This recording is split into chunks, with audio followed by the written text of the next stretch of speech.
Voilà, bonjour à tous frères et sœurs, que Dieu vous bénisse. Avant de commencer à partager avec vous un passage de la parole du Seigneur, je voudrais me présenter pour les personnes qui se rajoutent en fait, puisque même si je fais les vidéos pour les fidèles de l'Île sur Sorgue et pour l'entourage, donc il y a aussi des personnes qui se rajoutent. Donc voilà, je me présente, je m'appelle Raphaël, je suis le responsable de l'église de l'Île sur Sorgue, donc de l'assemblée de l'Île sur Sorgue. Je fais partie de la mission Vie et Lumière. J'ai pour responsable de zone donc Ramon de Montpellier, et je fais partie donc du comité catalan avec pour président Julien. Donc voilà, soyez les bienvenus à tous, que Dieu vous bénisse. Nous allons partager ensemble un passage qui se trouve dans le livre des Actes, chapitre 27. Pour vous mettre un peu dans le contexte, donc l'apôtre Paul est accusé, il est mené devant les tribunaux, et puis il est accusé faussement pour le nom du Seigneur Jésus-Christ, et donc il doit comparaître devant César. Sauf que, à cette époque-là, pour aller d'un endroit à un autre, on se déplaçait souvent par la mer, donc avec des navires. Voilà ce que va dire Paul. On commence à partir du verset 9 du chapitre 27. Un temps assez long s'était écoulé et la navigation devenait dangereuse, car l'époque même du jeûne était déjà passée. Verset 10. C'est pourquoi Paul avertit les autres en disant « Ô homme, je vois que la navigation ne se fera pas sans péril et sans beaucoup de dommages, non seulement pour la cargaison, mais pour le navire et encore aussi pour nos personnes. » Donc Paul est en train d'avertir ces personnes-là qu'ils se rendent bien compte que la navigation va être compliquée, qu'elle ne se fera pas sans péril et qu'il y aura des dommages. D'abord pour la cargaison. La cargaison représente les biens matériels que nous pouvons posséder sur cette terre. Ensuite pour le navire, c'est-à-dire la vie que nous menons. Et encore plus pour nos personnes. Ça représenterait peut-être notre âme. Donc j'essaie de simplifier au mieux une image spirituelle pour que nous puissions comprendre. Donc Paul va dire, voilà, la navigation ne va pas se faire sans difficulté. Dieu sait combien les moments que nous passons, nous nous rendons compte qu'elle ne va pas se faire sans difficulté, qu'elle ne va pas faire sans commettre de dommages, sans péril. Bien entendu qu'il va y avoir des dommages, bien entendu que des personnes vont être touchées, bien entendu qu'on va être touché au niveau de notre bien matériel, au niveau de notre chair aussi, au niveau de la santé, certains d'entre nous vont être touchés, et peut-être même qu'au niveau spirituel, certains d'entre nous vont être touchés, où ils vont lâcher la main du Seigneur. Le doute va commencer à les infecter dans leur vie spirituelle. Donc Paul avertit les hommes en disant, voilà, nous allons passer des moments compliqués. Et puis, il veut conseiller les personnes qui sont là. Mais voilà ce que dit la Bible. Le centenier écouta le pilote et le patron du navire plutôt que la parole de Paul. Et combien de personnes, au lieu d'écouter la parole du Seigneur, au lieu de s'humilier sous la parole, sous l'exhortation et sous le conseil du Seigneur, ils restent orgueilleux et restent têtus dans le sens où ils veulent continuer à marcher selon leurs pensées. Ils restent avec le cœur endurci, ne voulant pas écouter la parole du Seigneur, mais pensant que leurs conseils, pensant que leurs idées est bien meilleure que celle de Dieu. Laissez-moi vous dire qu'il y a des personnes aussi qui sont comme ça. Dans la Bible, vous prenez l'exemple au temps de Noé. Noé avait averti les personnes.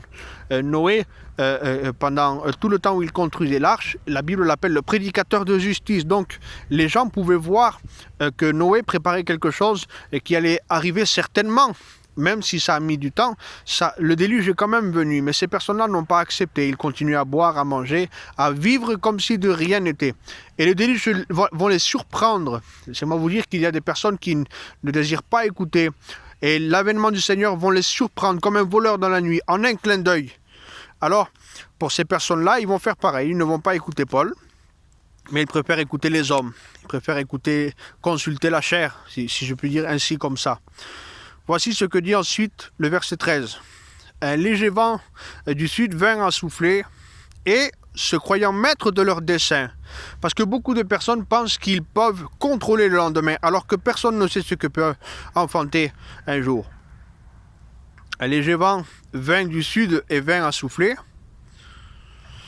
Et se croyant maîtres de leur dessein, ils levèrent l'ancre et côtoyèrent de près l'île de Crète. Mais bientôt, voilà quelque chose qu'ils n'avaient pas prévu. Mais bientôt, un vent impétueux qu'on appelle Hérakilon se déchaîna sur l'île. Le navire fut entraîné sans pouvoir lutter contre le vent. Et nous nous laissâmes aller à la dérive. Il n'avait pas d'autre choix de toute façon puisqu'il ne maîtrisait plus rien, il ne contrôlait plus rien. Nous passâmes au-dessus d'une petite île nommée Clauda et nous eûmes de la peine à nous rendre maîtres de la chaloupe. Après l'avoir hissée, on se servit des moyens de secours pour ceindre le navire et, dans la crainte de tomber dans la cire, on abaissa les voiles. Il semblerait qu'il baisse les bras, qu'il n'y a plus rien à faire. C'est ainsi qu'on se laissa emporter par le vent. Il se laisse complètement conduire par les imprévus de la vie. Comme nous étions violemment battus de la tempête, le lendemain on jeta la cargaison à la mer. Voilà, les biens matériels, on dirait que ça n'a plus de valeur maintenant. On les jette par-dessus bord. Et le troisième jour, nous y laissâmes de nos propres mains les agrès du navire, les équipements du navire. Donc tout ce qui équipait nos vies quelque part, tous les biens matériels qui occupaient notre vie à ce moment-là, lorsqu'on n'a plus le contrôle, lorsqu'on voit qu'on est en danger, on se rend bien compte que tout cela ne servait à rien du tout. Voici ce qu'il dit ensuite, qu'il perdait enfin toute espérance d'être sauvé. Alors si peut-être vous êtes dans cette situation-là où vous comprenez que la décision que vous avez prise, elle vous a éloigné du Seigneur, vous comprenez que le chemin que vous avez pris n'était pas le bon, que finalement ça semait le doute dans votre cœur et maintenant, vous qui croyez pouvoir être maître de votre dessein, vous vous rendez bien compte que vous n'avez pas plus d'autre choix que de vous laisser aller à la dérive et que vous perdez peut-être toute espérance maintenant de vous sauver. Laissez-moi vous dire que ce n'est pas encore terminé. Alors Paul, verset 21, se tenant au milieu d'eux, leur dit « Ô homme, il fallait m'écouter ». Donc Dieu te dit « Oui, c'est vrai, il fallait que tu m'écoutes afin d'éviter un tel péril et un tel dommage.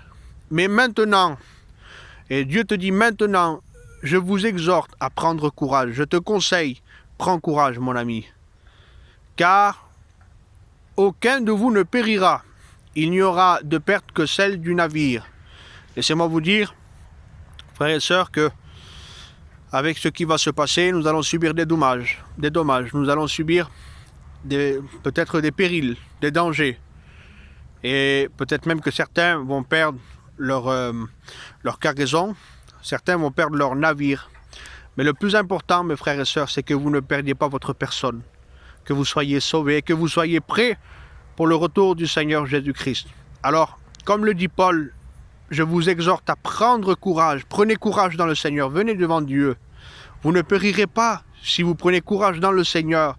Vous ne périrez pas si vous vous accrochez à Jésus. Vous ne périrez pas si vous acceptez de prendre la main du Seigneur Jésus-Christ. Vous vivrez.